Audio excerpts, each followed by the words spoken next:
I think there's something wrong with my clutch. I tried to get in gear the other day at the hardware store and she wasn't having it. We trailered it home and we're gonna try and fix it. Hopefully it just has some air in the line and bleeding it will get us back. Let's find out.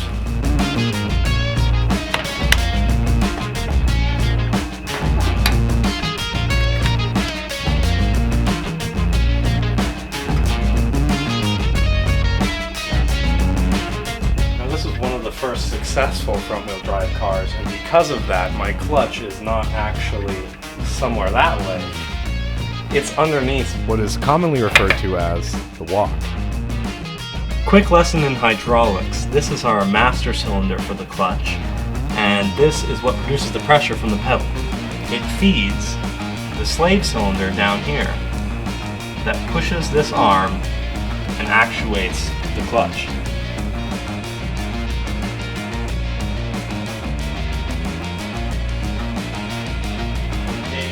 Pump the clutch. Tell me what she, let's see what she does. I'm bleeding it. We got a little bit of air out of the system bleeding it, but that didn't seem to do the whole trick. So we're checking the adjustment. This guy and then these nuts. In the past, this adjustment's really annoying because a regular wrench doesn't fit on this inner lock nut, so I always have to use the tip of this adjustable wrench. I just hate it. I really like the idea of specialty tools, so I went ahead and just made my own.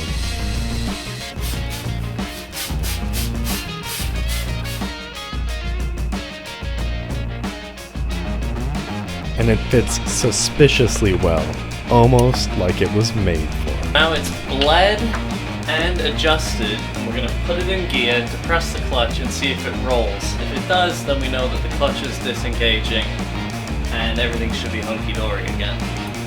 In gear, clutch in.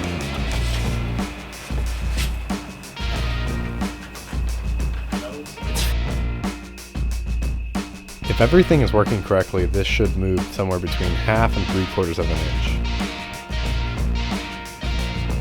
In this case, everything isn't working correctly. Luckily, I had an idea where I could gain some throw. There's always been quite a bit of slop in the pedal before you actually hit the cylinder, so I figured I'd take a look at it. This worn clevis on the master cylinder definitely isn't helping. The first step is to remove this tricky little cotter pin. There isn't a lot of access to get in here, so it's needle nose for the win. And when they did, just look at how little I'm gripping this cotter pin by. I have 2 teeth on it. This is a pair of run-of-the-mill pliers, and you can see that the teeth are all horizontal. This is a good pair of needle nose. They got crosshatch teeth. Given the choice, I'm always taking the one on the left. Alright, the sword has been pulled from the sheath, and as you can see, that hole is, technical term, wallowed out.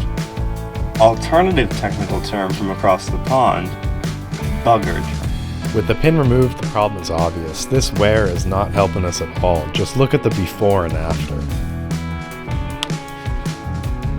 Removing the master cylinder starts with disconnecting the lines. The finger of a glove with a zip tie is a great way to keep things from leaking everywhere. From there, there's just 2 nuts that hold the master on.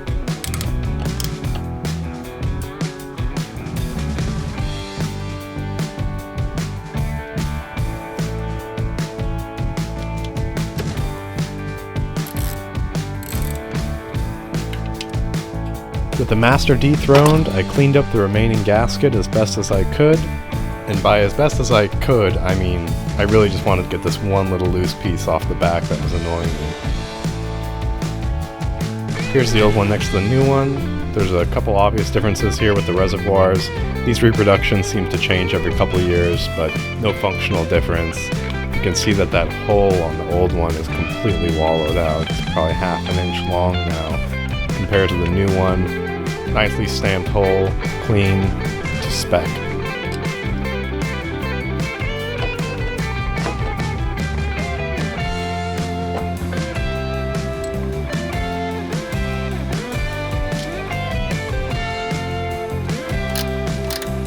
Got the nuts all tightened up. Put the pin back in the clevis with a little bit of grease, and I put the cotter pin in the other way around to make it easier for future me to get out.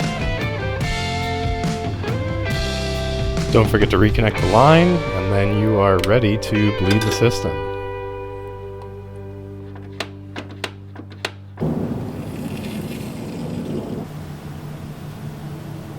That didn't work. I think there potentially could have been an issue with the slave cylinder, so just out of an abundance of caution, I've just replaced the entire hydraulic system, and it's still not working. My clutch is now only going down halfway, so I think there's a mechanical issue, and we're going to need to dig a little bit deeper. And by deeper, I mean pulling the flywheel off to get a look at the clutch system. With the starter out of the way, I put a jack underneath the transmission so that I could pull off the walk, which doubles as an engine mount. Because it's a transverse engine, here we're looking at the diaphragm spring, and the clutch disc is actually behind the flywheel. So I'm going to mark everything for alignment, put a screwdriver in the ring gear to stop it from rotating, then I can go ahead and disassemble the spring. And there it is, the one big bolt that holds the flywheel on. Some cold chisels make short work of the lock tab, and then I get to use the biggest socket I own on the breaker bar to take the bolt out. The next step is set up the puller and give it all you've got to get that flywheel off. Oh, fuck. Tune in next week to find out if that Daniel boy ever figures out what's wrong with his clutch.